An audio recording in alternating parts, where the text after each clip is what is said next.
My name is Tess Virali. I am 32 years old.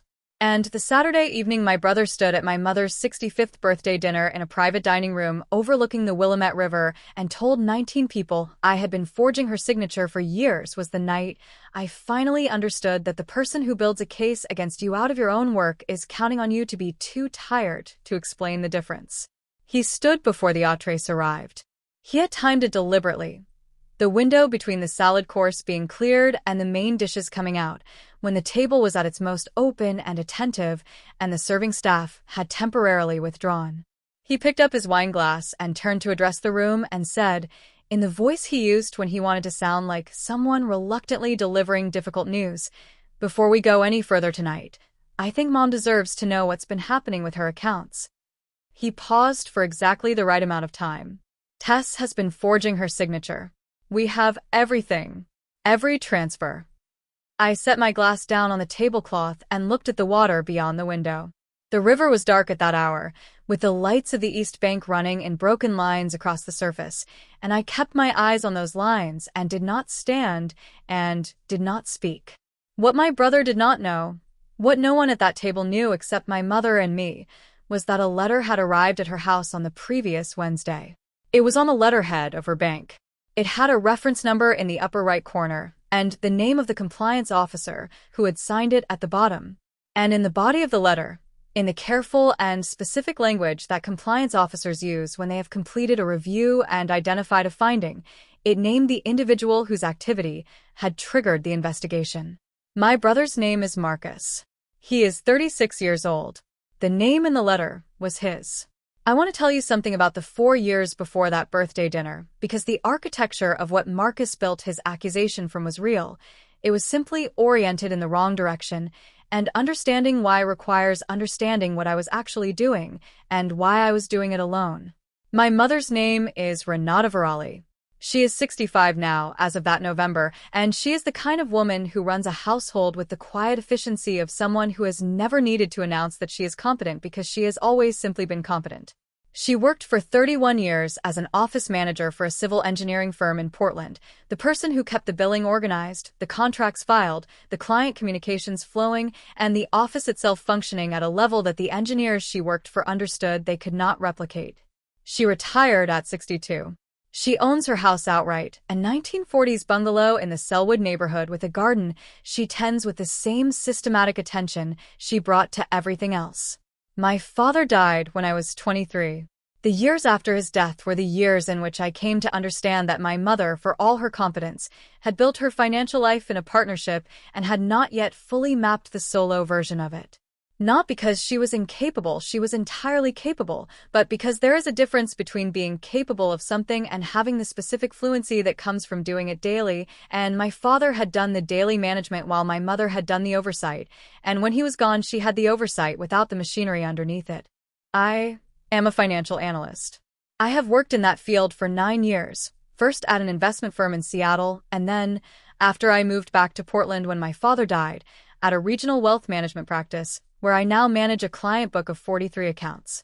I understand financial documentation, account structure, authorization protocols, and the specific paper trail that attaches to every transaction in a managed account. This is not incidental to the story. It is the story. My mother came to me 18 months after my father died and asked if I would help her understand her accounts.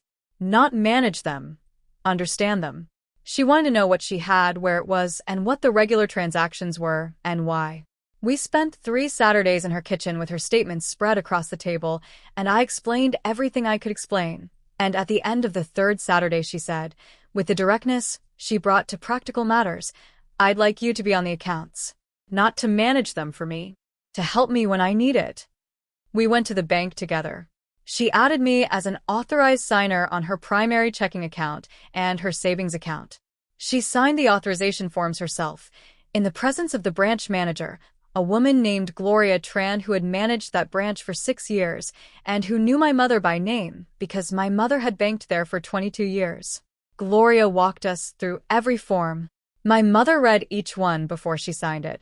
I watched her do it and said nothing that was not in response to a direct question, because my mother did not need me to explain things she was already reading. This was 4 years before the birthday dinner. Marcus was not present.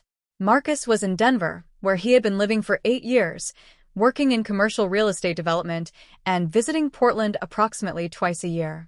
He had not been at the bank. He had not been at any of the 3 Saturdays in the kitchen. He had not called our mother with any frequency that I was aware of in the 18 months following our father's death, which I do not say as an accusation. Grief disperses people in different directions, and Denver is a long way from Portland, but which is a fact that establishes what he did and did not know about our mother's financial situation at the time. He decided he knew enough to make an accusation about it. What Marcus knew, by the time of the birthday dinner, was a selective assembly of accurate facts. He knew I was on our mother's accounts. He knew I had made transactions. He knew that the account balance at the time of my father's death was different from the account balance 4 years later, smaller in some categories, larger in others, which is what account balances do when a person is living from them rather than accumulating into them. He did not know, or had not bothered to establish, the reason for any specific transaction. He had not called our mother to ask. He had not called me. He had, apparently, obtained copies of some statements. I learned later from our mother that he had asked her for them during a visit the previous spring, framing it as wanting to help with her finances going forward, and she had given them to him because she did not yet understand what the frame was for. What he had done with those statements was show them to someone, a friend of his in Denver who worked in accounting and who had looked at the pattern of transactions and said, according to what Marcus told our aunt afterward, that it looked like someone other than our mother was making decisions about the account. This was true. I was making some of them, at her direction, with her authorization, with documentation for every transaction over a threshold we had agreed on. What the friend had not seen was the authorization, the documentation, the signed consent forms, or any of the correspondence between our mother and me that established the framework of what I was doing and why. Marcus had taken an incomplete picture to someone who could read it only as incompletely as it was given. What he had not accounted for was that our mother, who had spent 31 years managing documentation for a living and who had an extremely clear understanding of what happens when records are incomplete, had kept everything. Every authorization form, every correspondence, every transaction note I had sent her, printed and filed in a green accordion folder in the second drawer of her filing cabinet, organized chronologically, labeled in her handwriting. And she had, 8 months before the birthday dinner, called her bank. The reason she called was not because she suspected anything specific. The reason was characteristic of her. She had read an article about elder financial abuse. She received a monthly newsletter from her bank that included consumer protection information, and the February issue had featured a piece on account monitoring, and she had thought, with the practical turn of mind she brought to everything, that it would be sensible to ask her bank to review the account activity and confirm that everything looked as it should. She called the branch, spoke with Gloria Tran, and asked what the process was for a voluntary account review. Gloria connected her with the bank's compliance department. A compliance officer named Diane Foss handled the review. It took 6 weeks. Diane examined every transaction in the account over the preceding 4 years, compared them against the authorization records on file, cross-referenced them with the documentation my mother had provided, and produced a summary. The summary confirmed that every transaction with my name attached to it had a corresponding authorization form, a contemporaneous communication from my mother, and, in the case of the larger transfers, a signed directive that met the bank's internal documentation standard for authorized signer transactions. It also flagged, as a separate matter, a pattern of smaller cash withdrawals made on dates when I was not in Portland and that my mother confirmed she had not made or authorized. The dates correlated with Marcus's visits. Diane Foss's letter arrived at my mother's house on a Wednesday in early November, 3 days before the birthday dinner. My mother called me that evening. She read me the relevant section over the phone. I listened, and when she finished I said, "What do you want to do?" She said, "I want to have the dinner. I've booked the room and the family is coming." I said, "And after?" She said, "After, we'll handle it." I said, "Okay." That was the complete conversation on that subject. We then discussed the birthday dinner logistics for approximately 8 minutes, because my mother's approach to serious matters has always been to address them with the minimum required words and then move on to what needs doing. I have been asked, since this came to light, whether I knew at the birthday dinner that Marcus was going to stand up and make the accusation he made. The answer is no. I knew what the letter said. I did not know what Marcus had planned. The two things became connected only because Marcus chose to make them connected by standing up at the precise moment that Diane Foss's letter was sitting in my mother's kitchen drawer. I want to reconstruct the dinner scene carefully because the sequence of what happened matters more than any single moment within it. The private room at the restaurant seated 22 comfortably. We had 19 people. My mother at the head, Marcus and his wife Gail to her left, me and my partner Deb to her right, and the remaining 14 arranged in the configuration of a large family gathering that includes some people you see regularly and some you see at events like this one. My aunt and uncle from Tigard. 3 cousins, 2 of whom had driven up from Eugene. My mother's closest friend from her engineering office days, a woman named Priya, who had worked alongside her for 20 years. 2 neighbors. A few others. The salad course had been cleared. The server had stepped out to check on the entrees. Marcus stood. I have described what he said. What I want to add is the physical texture of what followed, because it was not dramatic in the way that scenes like this are sometimes described. It was quieter than that. My aunt set her fork down.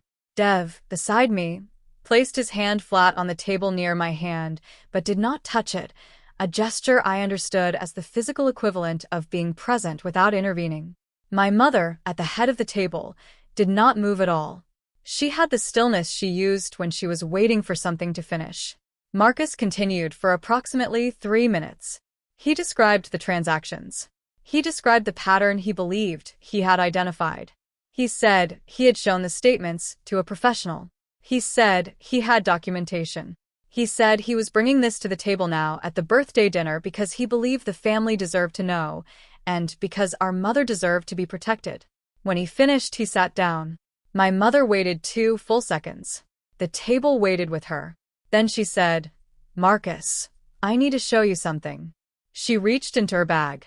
My mother had brought her bag to the table, which I had noticed when she sat down but had not remarked on because my mother brings her bag to most places, and it is not a thing that typically requires comment. She took out an envelope. It was a standard white business envelope with a bank's return address in the upper left corner. She had folded it once to fit in the bag's interior pocket. She unfolded it. She took out the letter. 2 pages, with the reference number visible at the top of the first page, and she set it on the table in front of Marcus. She said, "The bank did a full review. 6 weeks. Every transaction for 4 years." She did not raise her voice. It had the specific flatness of someone reading from a prepared statement. Though she was not reading, she had the letter memorized, I think, in the way she memorized things she needed to be able to say without looking down. They found that every transaction Tess made was authorized, documented, within the parameters we agreed on. A pause. They also found something I didn't ask them to look for. Marcus looked at the letter. His wife Gail looked at Marcus. Diane Foss is the compliance officer who handled the review, my mother said. Her number is on the letter. You're welcome to call her. She did not say what the letter said about the cash withdrawals. She did not need to. The letter was on the table. Marcus could read. I kept my eyes on the water beyond the window. The lights on the east bank had not changed. The river was still moving in the same direction it had been moving when Marcus stood up. The server came back into the room with the entrees. My mother looked up and said, "Perfect timing. Thank you." And the dinner continued. I want to be precise about what the room did in the minutes after my mother set that letter on the table because I think the texture of those minutes is important. No one spoke directly about what had happened for the remainder of the dinner. This was not avoidance, or not entirely. It was the particular behavior of 19 people who had all absorbed the same information simultaneously and were processing it at different speeds and with different relationships to the people involved. My cousin Lori, who was seated 3 chairs down from me, caught my eye at one point and gave me the very small nod of someone who wants to communicate something without making it visible to the whole table. I gave her a small nod back. Priya, my mother's former colleague, poured herself more wine with the deliberate calm of someone who has witnessed difficult things in workplace settings for 30 years and knows that the appropriate response to institutional revelation is to let the institution's documentation speak for itself. Marcus ate his entree. I do not know how precisely, but he did. His wife, Gail, was very quiet for the rest of the evening. My mother accepted the birthday dessert the restaurant brought out, a chocolate torte with a single candle, per her standing instruction against group singing, and thanked everyone for coming with the specific warmth she reserved for occasions she had organized and wanted to end on her own terms. Dev and I drove her home afterward. She sat in the back seat. On the way, she told us about a book she was reading, a history of the Columbia River that she had found at Powell's 2 weeks earlier, and described the chapter on the 1894 flood with the engaged specificity she brought to things she found genuinely interesting. When we pulled up to the bungalow, she thanked Dev for driving, thanked me for coming early to help set up, and went inside. I sat in the passenger seat for a moment after the front door closed. Dev said, "How are you?" I said, "She's going to be fine." He said, "I know. I asked about you." I said, "I'll tell you when I know." He pulled away from the curb and we drove home, and I looked out the window at the Selwood streets in the November dark, and I thought about the letter in my mother's bag and the compliance officer named Diane Foss who had spent 6 weeks doing her job thoroughly, and about the fact that the thoroughness of other people doing their jobs well is an extraordinary thing to benefit from, and not something I had the right to take for granted. What followed in the weeks and months after the birthday dinner was, like most real consequences, largely administrative in form. Marcus called my mother on the Sunday after the dinner. I know about this call because she told me about it in our Sunday phone call, which we had maintained for years. He asked her what she was going to do. She told him she was going to do whatever Diane Foss's department recommended, which at that point had not yet been formally determined. She told him she wanted him to send her the statements he had collected from her and any copies he had made. He did so by the following Wednesday. She forwarded the package to her attorney, a woman named Sandra Kell who had handled her estate planning for 12 years and who, upon reviewing the letter and the statements Marcus had provided, sent a formal letter of her own to Marcus outlining the legal exposure created by the presentation of incomplete financial records in a public setting with the apparent intent of establishing fraudulent conduct. Sandra's letter was not a filing. It was a notification. It was thorough and specific and arrived, my mother told me, on a Thursday, which Marcus apparently spent on the phone with an attorney of his own.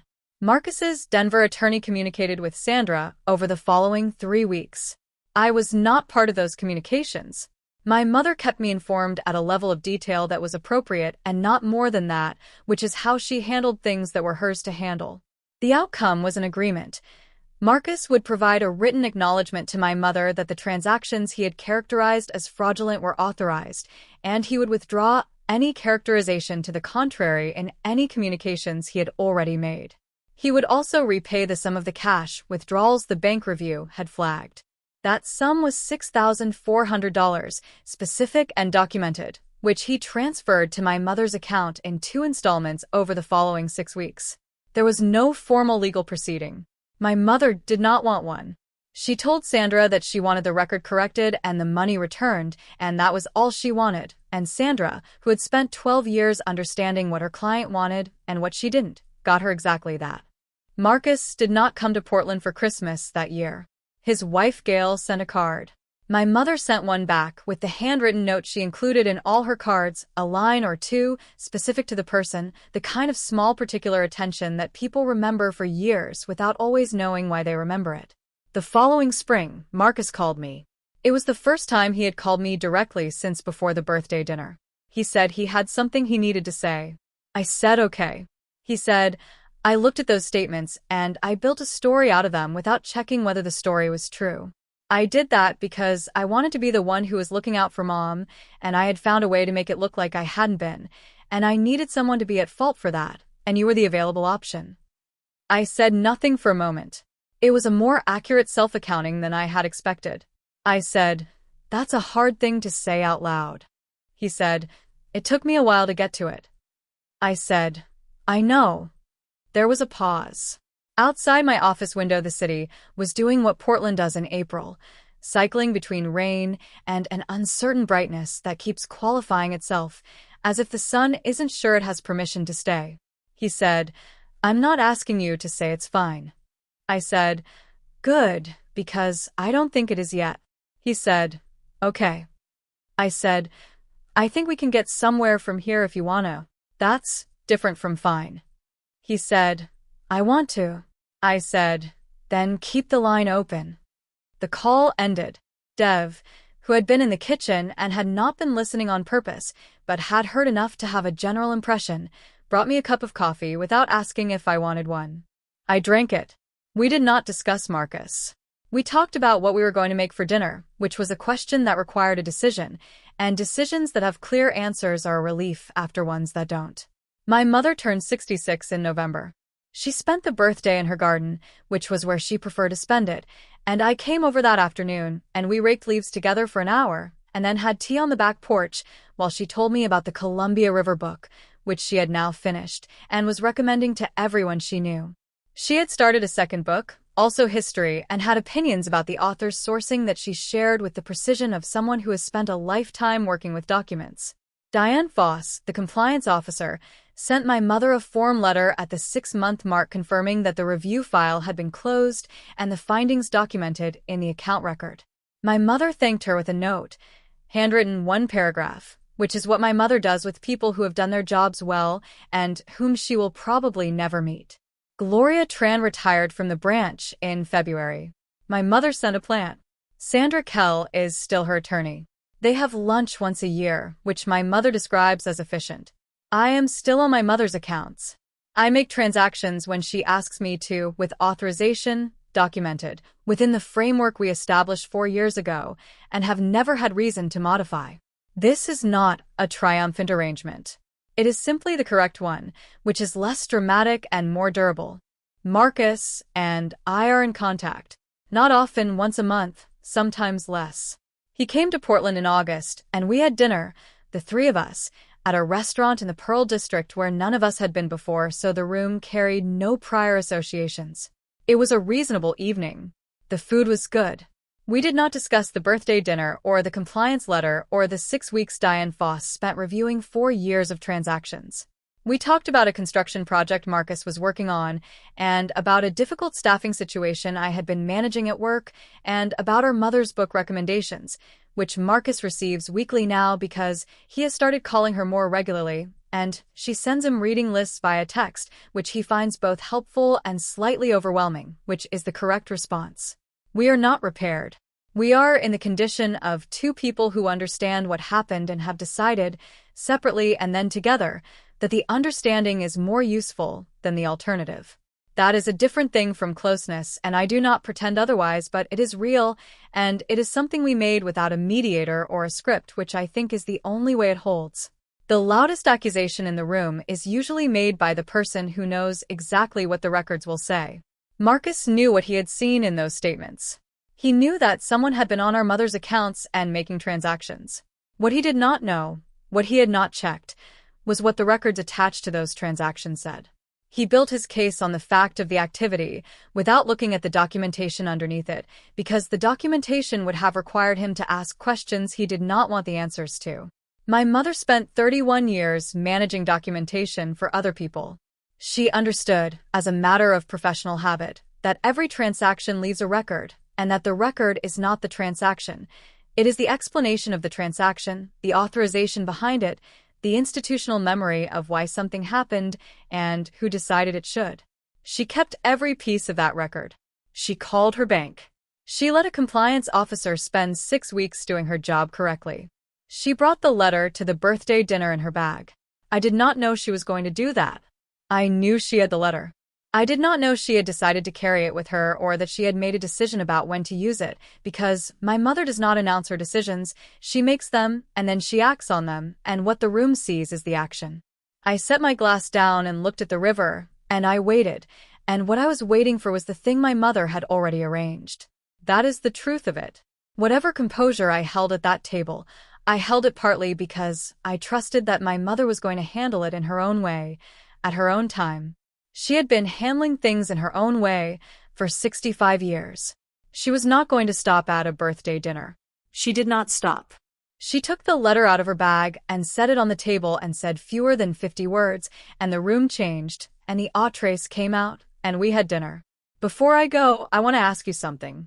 At my mother's 65th birthday dinner, In a private room overlooking the Willamette River, 19 people watched my mother take a compliance letter out of her bag and set it on the table in front of my brother. Afterward, in the weeks that followed, some of those 19 people reached out to me. Some reached out to my mother. Most said nothing at all to either of us about what they had witnessed. Here's what I want to ask you. If you had been one of those 19 people and you had watched that moment happen, the letter on the table, the reference number visible, the silence before the entrees came, what would you have done in the days after? Would you have said something? And if so, to whom? Leave it in the comments. I read every one. If this story stayed with you, subscribe. A new story every week. Thank you for being here.